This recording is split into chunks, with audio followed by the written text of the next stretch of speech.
Alright, this is the first time I'm using this camera. It's a new phone, so we have to start with the Dvar Torah. So this week's Torah portion, parshas shoftim, brings the laws of the king. And one of the laws is the king has to write a Sefer Torah. Every Jew has to write a Sefer Torah.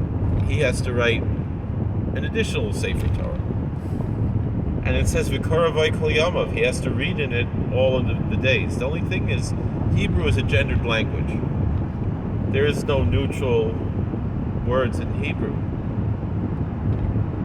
And so that's why people often, ask, why is God called he? Well, really, God, you could call it, but just the Hebrew language is a gendered language. And so it says, Hashem hu Elokim. The Lord, he is God. And so you want to say it, in English maybe you could say it. But in Hebrew there is no it, there's only he and she, and that's why. So the thing is, Torah is a feminine word, so it should say V'korava. Should read in her all the days of his life.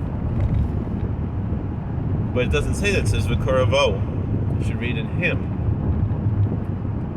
That would seem to mean that the king is the one that we should read in, meaning that by the virtue of the fact that he does, of course, the law is that the king has to read the Torah every day.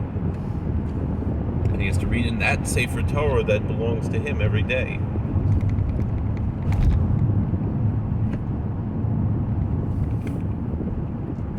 But when it says V'koravo, at least homiletically we could say that the king himself is transfigurated, that he's not just reading a book, but he's transforming his life through the Torah. And so therefore the king becomes a Leviticus Sefer Torah.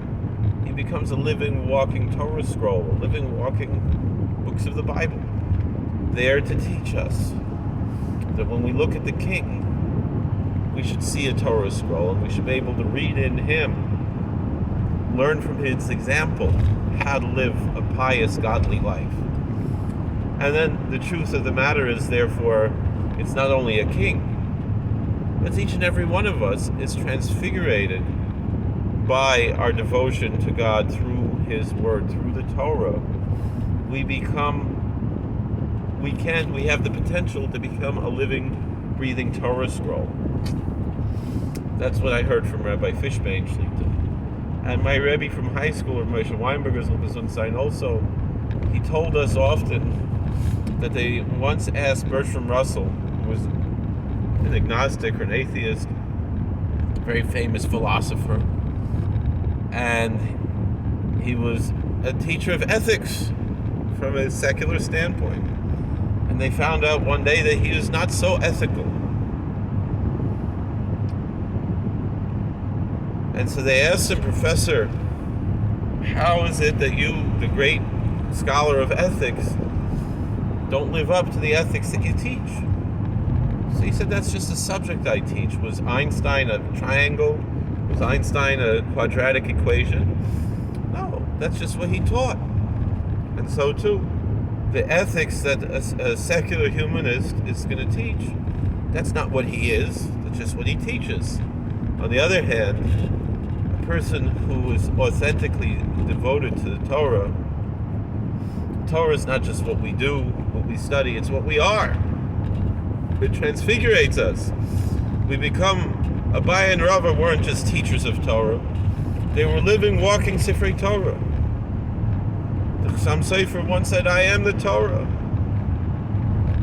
And I think Sabra Rav said the same thing. It's the Inyan of Das Torah.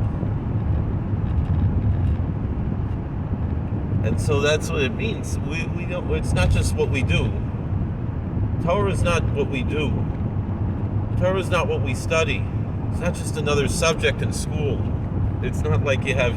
In half a mile, turn right onto Pennsylvania. You have math and you have science and you have Torah. No. Torah is what you are.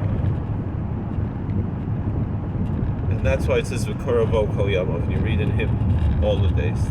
Thank you for watching. God bless. Please like, share, and subscribe, comment. And we'll see you all later.